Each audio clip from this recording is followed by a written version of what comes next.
2004. When you're starting restoring a pyramid, you always start with the base part. Only the pyramids that you start with the base part. Doesn't matter where the pyramids are, you need to start always with the base part if you got the original material. And you can't just create or get a new material similar to the old one and put it back in. It'll be taken out of the ancient list if you do this to any of the ancient monuments. So the restoration, there is a difference in between restorations and reconstruction.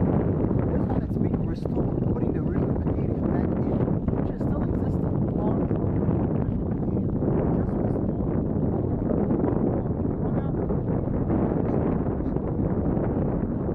That's what happened to this one. We've been restoring this one since 2004. So it's a very small trying to part of the step pyramid. 62 meters high, 65 meters high. As you see, the skull is still existing in here as they are still trying to collect all the blocks, all the pieces which belongs to the step pyramid. Right in front of the pyramid, we've got two little things on the ground, two tables on the ground. Those are called the offering tables. The offering tables, it's like a normal table. The offerings, it's offerings offered by the locals to the priest. And then the priest would have to give it to the king. The king is the connection in between people on earth and the God in the sky. In another word, the ancient Egyptian offerings, it's more like the tax nowadays, whereas everyone has to give, has to pay, to be able to get to the paradise and afterlife. Right hand side here, we've got like a platform, it's called the coronation platform.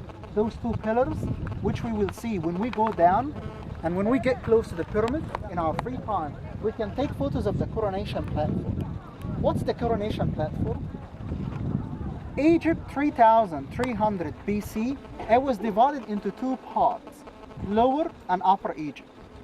When we say lower, it always comes to your mind, the south, right? Here in Egypt, it is upside down. So lower is north, upper is the south. Do you know why? No. Very good. Sounds like Ireland.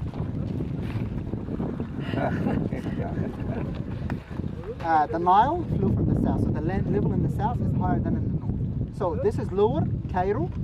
Upper is the south, Aswan and Luxor. Each part, in the ancient time, Egypt was divided in two parts. Here, there is a king. North, there is another king. 3300 BC, there was a strong king called Narmer. He fought against the other king of the south and he managed to unify between both lands. All the ancient Egyptian kings, for the entire history since this happened, they were celebrating the unification between Lower and Upper Egypt. Where they were celebrating this? Here. On this open court, for thousands and thousands of years, they were celebrating the unification in between both lands here in this area. And after finishing the celebrations, the king has to be crowned as a king of Lower and Upper Egypt. And all the kings, they held the title on something called the Khartouche, which we will see later, which it tells the name of the king. The title was called the Lord of the Two Lands, Lower and Upper Egypt. The enclosure wall, it should goes around the whole area here for 1 mile. And the height of the enclosure wall, it's about 33 feet. It's mostly destroyed. The most preserved one, it's here at the front. And there's another tiny little bit here, which we can see here, nearby the stairs, nearby the steps. Yeah. On the other side, we've got other pyramids, which we can see from a distance. Those are not Giza pyramids, by the way.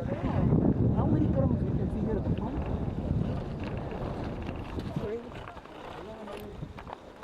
3 pyramids? 4? 2? 3 pyramids, right? 3 that way. Okay. 2 pyramids and a hill in between. Okay? The one on the left belongs to the father of King Cheops.